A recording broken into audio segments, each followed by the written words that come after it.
নমস্কার বন্ধুরা, কেমন আছেন সবাই? আমার চ্যানেলে আপনাদের সবাইকে স্বাগত জানাই। চলে এসেছি আজকে প্রতিদিনের মতন আবারও একটা রান্নার ভিডিও নিয়ে। যদিও আমি মধ্যখানে অনেকগুলো দিন দিতে পারিনি ভিডিওর আপলোড, আমার বিশেষ কিছু সমস্যার জন্য। তো যাই হোক, আজকে বাজার থেকে নিয়ে এসেছিল বাগদা চিংড়ি। সেগুলিকে ভালো করে কেটে ধুয়ে নিয়েছি, নিয়ে হলুদ লবণ মাখিয়ে পাশে আলুটাকেও কেটে ধুয়ে নিয়েছিলাম।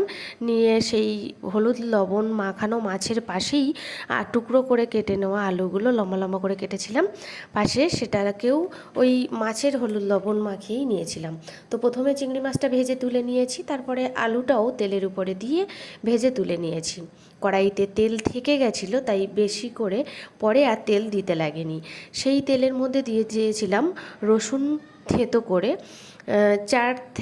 3 থেকে 4 পিস, আর একটা পেঁয়াজ দিয়ে ভালো করে হালকা বাদামি রঙের করে ভেজে নিয়েছি। তারপরে আদা বাটা দিয়েছি, দিয়ে ভেজে নিয়েছি। এবারে দিয়ে দিলাম পরিমাণ মতো লবণ। পরিমাণ মতো লবণ দিয়ে তারপরে দিয়ে দিলাম পরিমাণ মতো হলুদ গুঁড়ো। এবারে আমি দিয়ে দিলাম পরিমাণ মতো ধনে গুঁড়ো। দিয়ে এটাকে আমি একটু সময় নেড়ে চেড়ে নেবো। এখন দিয়ে দিলাম কাঁচা লঙ্কা বাটা, মানে কাঁচা লঙ্কা কয়েকটা লাল লাল হয়ে গেছিলো, সেগুলোই বেটে নিয়েছিলাম, নিয়ে এই মশলার মধ্যে দিলাম। তো দিয়ে সব মশলাগুলো আমি একটু সময় ভেজে নিয়েছি। মশলার থেকে তেলটা ছাড়ছিল টুকটুক করে, অল্প অল্প করে। ঠিক সেই সময় আমি লম্বা লম্বা করে কেটে রাখা আলুগুলো দিয়ে দিলাম কড়াইতে। দিয়ে এবারে আমি এটাকে একটু সময় খুন্তি দিয়ে হালকা করে নেড়ে চেড়ে নেবো। খুন্তি দিয়ে হালকা করে নেড়ে চেড়ে নিয়ে আমি এর মধ্যে দিয়ে দেব সর্ষে বেটে রেখেছিলাম।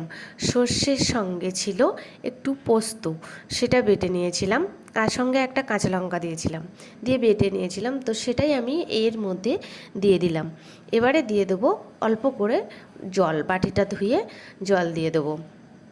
দিয়ে এবারে আমি এটাকে ঢেকে রাখবো কিছু সময়ের জন্য। ঠিক তত সময় আমি এটাকে ঢেকে রাখবো যত সময় তরকারিটা না টকবক করে ফুটছে।